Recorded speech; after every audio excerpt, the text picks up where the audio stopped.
زیاتر لە 5 ساڵە مامۆستای وانەبێژە لە گوندی گەڵاڵی سنووری شارباژێر خراپی دۆخی ژیانی خۆی و گوندنشینانی ئەو ناوچەیان بۆ دەگێڕێتەوە بەهۆی بەردەوامی بردومان و بوونی فڕۆکەی بێفڕۆکەوان و فڕۆکەی سەربازی وڵاتانی دراوسێ لە ئاسمانی ناوچەکە.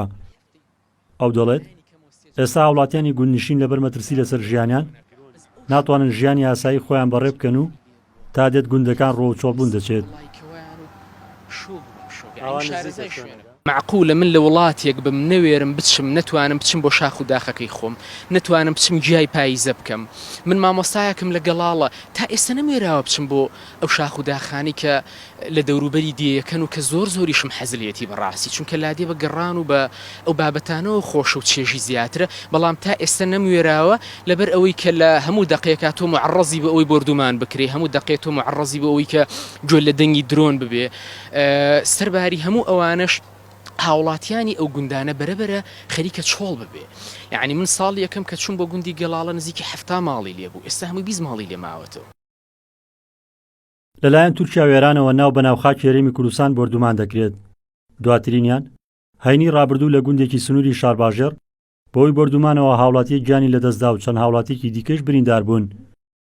شارەزایەکی سەربازی زۆربوونی بردومانەکان و لەشکرکێشی وڵاتانی دراوسێ بۆ ناوخاک هێرێم دەگەڕێنێتەوە بۆ کەمتەرخەمی حکومەتی عێراق و بێباکی دەسەڵاتی کوردی لەسەر خوێنی هاوڵاتیان و خاک.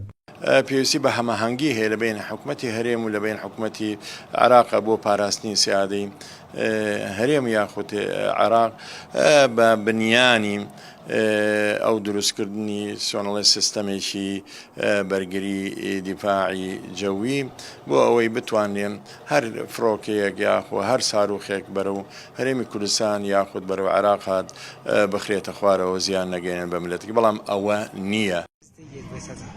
بەردەوامی بردومانەکان لەسەر ئاسمانی هەرێم لە کاتێکدایە بەپێی دەستور پاراستنی لە ئاستۆی حکومەتی ناوەندایە. ئەندامێکی خولی پێشووی پەرلەمانی عێراقیش دەڵێت دوو حزبی دەسەڵاتداری کوردی بەرژەوەندیان لەگەڵ ئێران و تورکیادا هەیە بۆیە شەرمن و بێدەنگن لە ئاست بردومانەکان.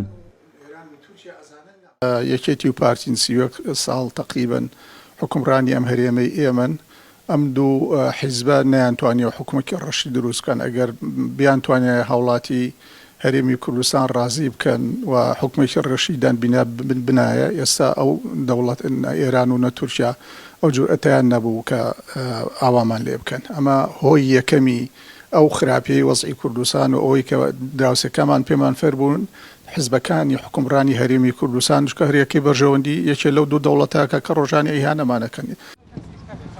بەتەنها لە دوو مانگی ڕابردوودا چەندین جار لەلایەن تورکیا وێرانەوە بە فڕۆکەی بێفڕۆکەوان و موشک بردومانی چەندین ناوچە هەرێمی کوردستان کراوە و بۆ هۆیەوە دەیان هاوڵاتی بوونەتە قوربانی. دەستەی سەرۆکایەتەکانی هەرێمیش تەنها بەیاننامەیان هەبووە لەسەر ڕووداوەکان.